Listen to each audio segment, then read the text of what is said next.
Welcome back, everybody. So, today we are going to do the question answers and the quick revision of chapter 1. Make sure that you have watched the two previous videos because those videos are very important from exam point of view. Alright, so let's get started with the question. The first question is ZANU PF. What is ZANU PF? It is a political party of Zimbabwe. Alright. And whose leader is Robert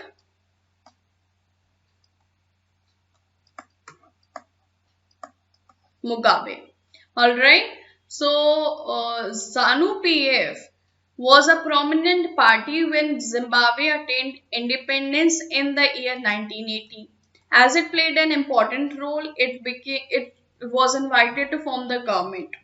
But slowly and eventually they turned into an undemocratic country because Robert Mugabe was more greedy towards the power. He changed the constitution and extended his presidential tenure, we call it. All right, and also made his role less accountable. So it is the first step you can recognize that a country is being undemocratic. All right, so extended. The second thing is they also censored the press, and no journalist could even raise voices against them. They also ignored the court's decisions which came against them, as well as they pressurized judge to take decisions in their favor. So that is the acts done by ZANU PF, the political party in Zimbabwe. Alright. So the question is, in which period did China face one of the worst famines that have occurred in the world? Like the period is 1958 to 1961. We have already discussed it. And how did the experience of the famine in China differ from the experience of the famine in India? India also faced similar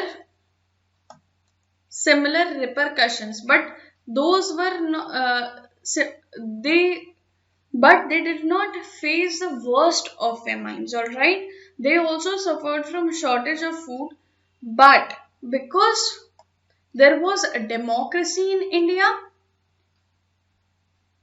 all right, we could easily restore our normalcy, what we call it normal position.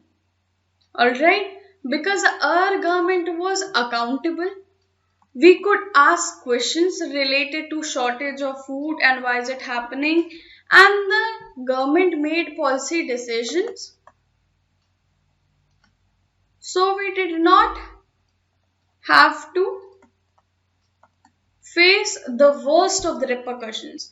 While China had Communist Party, alright, of China Communist Party, what did they do? That they did not pay any attention to the questions of the people because they were the only party ruling in the country. So they were less accountable. They did not take care of the shortages beforehand. They were not prepared, and that is why they were worst hit by the famines. Alright, I hope you are clear with the questions. We have also given you the clear distinction between India and China while fighting the problems of this greatest famine of 90s, alright, in the 19th century, whatever we had to face after independence. Alright. So moving on. Now we are moving on to the quick revision of the chapter because we have already discussed the questions and we are done with the basics of the chapters. We have done the case study. Moving to the quick revision of the chapter. Democracy is a form of government in which the rulers are elected by the people. Alright, people? In a democracy, the final decision making power must rest with those elected by the people.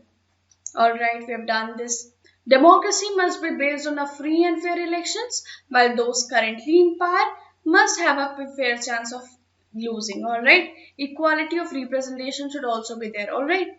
So, in a democracy, each adult citizen must have one vote and each vote must have one value.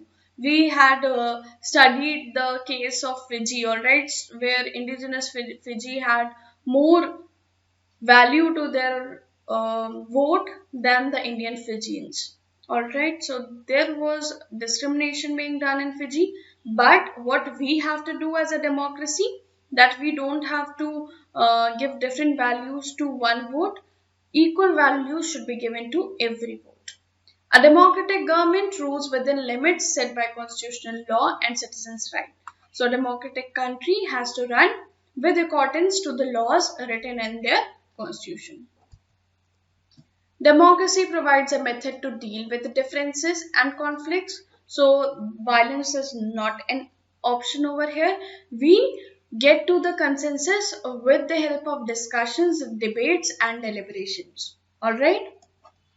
A democratic government is a better government because it is more accountable form of government. We have seen the greatest famines in China and the government was not democratic. So they face the repercussions, the economic repercussions, the social repercussions of the famines just because the government was not democratic. While we could easily face the famine, which was very damaging, but we could restore our normalcy back within time. Alright? Democracy improves the quality of decision making. So, a key decision is made with lots of debates, hard work, and time, and that is why there is more probability of the success of that policy. Alright? It also enhances the dignity of citizens, as all people have one vote, or like, all right, and each vote acquires equal weightage, equal value. So that is why it enhances the dignity of citizens. All right. So we are done with the revision of the chapter. We have discussed the question of the chapter. We have gone through different case study of different countries.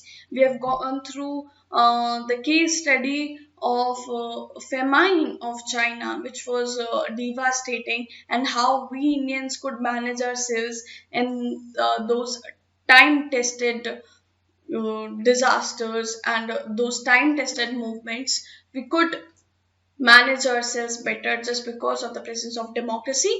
So, I hope you are clear with the chapter and why democracy is very important for our country. We'll meet again with the next chapter in the next video. Till then, take care. Hope you have enjoyed this session. Thank you all.